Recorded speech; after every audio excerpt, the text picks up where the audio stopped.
What's up everyone, John Rettinger from Techno Buffalo here. Tablets are bound to be the hot item this holiday season, and two tablets currently reign supreme. In one corner we have the Apple iPad, and the other we have the contender, the Samsung Galaxy Tab. With RIM's playbook looming large, these two are really top of mind. I'm going to put these two head to head in an 8-round tablet smackdown and see who comes out on top.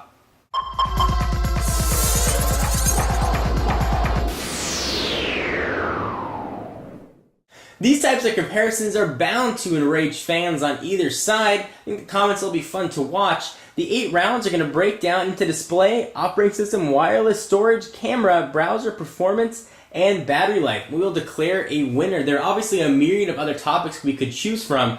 We had to pick 8 that I thought surmised the strengths, weaknesses, and sort of brought these two tablets best head to head. Let's go ahead and jump right in with the display. Since they are tablets, it's what you're going to be looking at while you're doing everything with both of these devices. The iPad has a 9.7-inch IPS display with a resolution of 768 by 1024. Galaxy Tab is a little bit smaller at 7 inches with a resolution of 600 by 1024. Galaxy Tab has a little bit of a higher pixel density than the iPad, but the screen on the iPad just looks beautiful for watching video and pictures, and seems to just pop a little bit more than the Galaxy Tab does. If you want to see what video looks like on the Galaxy Tab or the iPad, I'm sure to check out previous videos. I'll put links down below. But suffice to say, the screen on the iPad just looks better. We're not talking about the size or anything, just the quality of the display. One nice thing where the Galaxy Tab does shine over the iPad in a display standpoint is in the ebook section. Text looks very, very, very nice with a higher pixel density, and there's a little bit less glare while reading books than you get with the iPad. But if you take sort of the view overall, when you look at video, pictures, books, web browsing, everything that you would do at a screen, the iPad definitely takes this round. Alright, so next we're going to jump into operating system. The Galaxy Tab is running a customized version of Android 2.2. Samsung put a lot of tweaks in to sort of optimize it for a tablet. It is by no means a tablet operating system. It's certainly meant for mobile phones. But Samsung has done a very nice job of sort of using some of the things they learned with their Galaxy S series of devices and their TouchWiz tweaks to make this work very well as a tablet operating system. Jump into applications. Scrolling is very smooth. You sort of see the icons are encapsulated. They both look very, very similar. You jump into the ebook reader now. It looks very similar to what we've seen on other devices. They've done a nice job taking what wasn't meant to be a tablet operating system, really sort of tableting it up and making it work quite well. If you want to see a full software overview, again, there'll be a link down below to that on the Galaxy Tab. One of the nice things about the Galaxy Tab as well is that it's running Android, and it is of course open. So one of the things you can look forward to is people probably rooting the device and getting access to sort of customize it and make it suit you the best. Not to mention the potential for custom ROMs. On the other side of the fence, the iPad is an operating system that was modified for the tablet, and it's Apple's very vertically integrated, meaning they control the software, they control the hardware. So the operating system was made for this tablet device. Certainly was modified from the iPhone. If you use an iPad, you know that you're going to sort of get a little bit of a locked down scenario, but with that locked down niche, you're going to get access to the iTunes Store, which will let you rent movies, rent TV shows, and certainly the App Store as well, as opposed to the Android Marketplace that you're going to get on the Galaxy Tab. Sort of the Android versus iOS is a debate that we could talk about for quite some time. At the end of the day, this is going to come down to personal preference. Whether or not you prefer Android, whether or not you prefer iOS. My big worry was not how Android performs as an operating system, but how it's going to perform as a tablet operating system.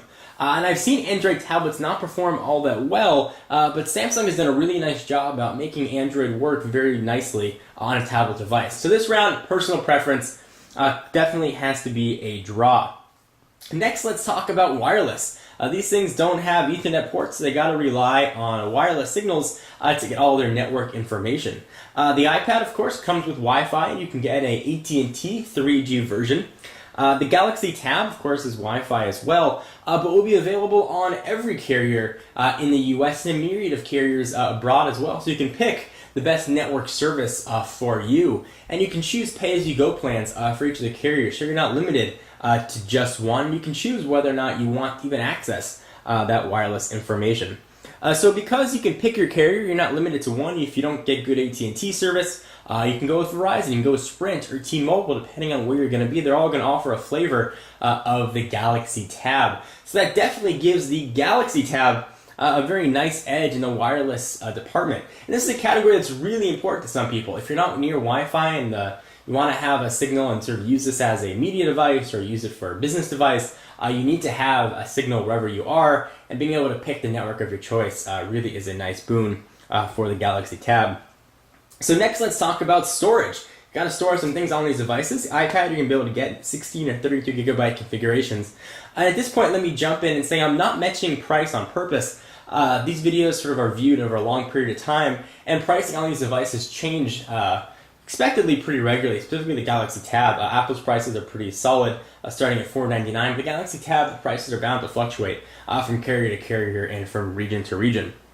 So the iPad comes in two configurations, 16 or 32, and you're sort of limited at that. You can't expand or contract depending on your needs.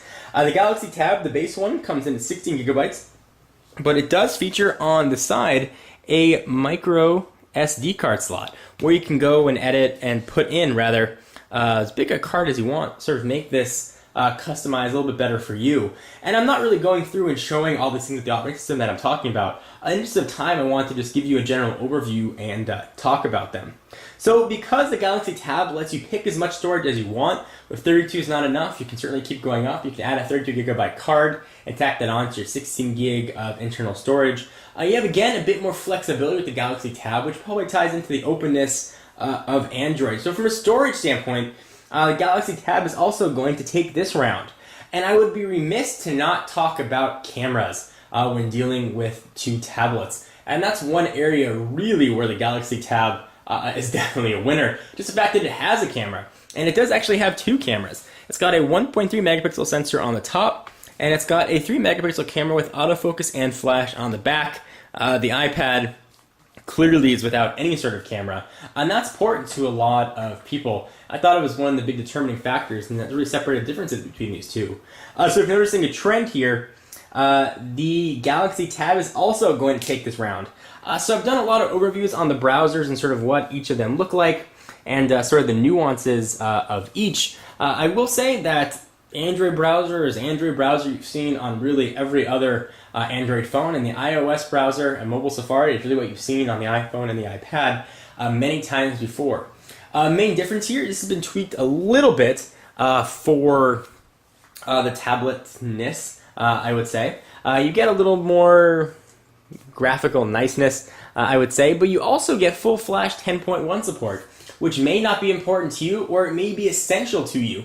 Again, it gives you the option to whether or not you want to have Flash support, whether or not you want it to be there. If it's essential, then you're going to have that choice. If you don't need it and you want to save battery, you can go ahead and turn that off. And I've sort of done these head-to-head comparisons with browsers, with Android and iOS devices quite a bit, and the Flash support that Android gives almost always gives it an edge. So if you're looking for a really solid browser with nice pinch to zoom, this is going to be a great way to go. Here we've got Google loaded up.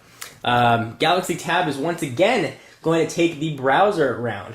Next, let's talk about performance. This is sort of another area where that vertical integration really comes into play. Again, the fact that Apple controls the software, controls the hardware, and also really relates itself to better performance.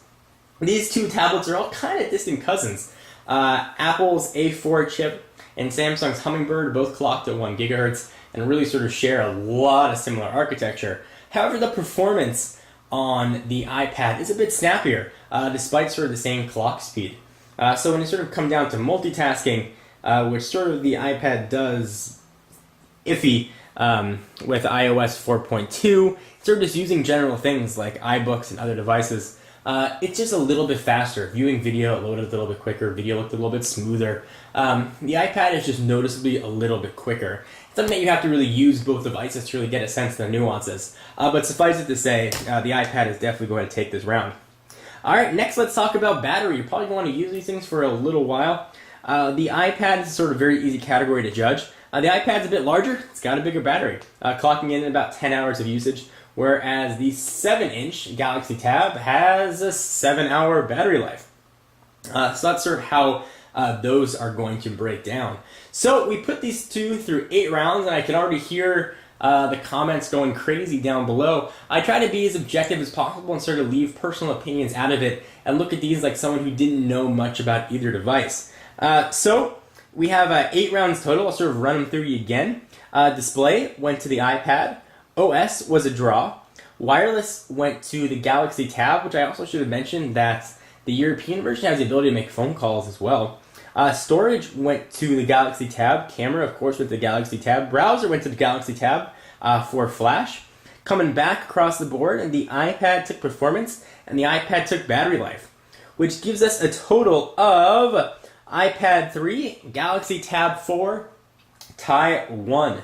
Now, that is not to say the iPad is not a better overall device. Personally, I love the iPad. I think it's a fantastic tablet. It's probably my tablet of choice, but that's a personal opinion.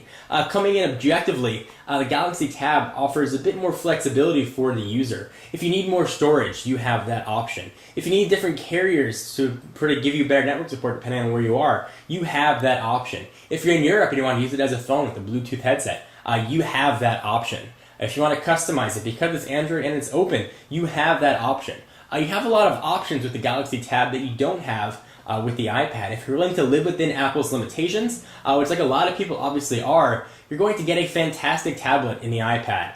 This is not to say that the iPad is a bad buy or a bad value. It's just very different than the Galaxy Tab. Hope this guy's helped and hope this sort of shed some light on which device may be better for you.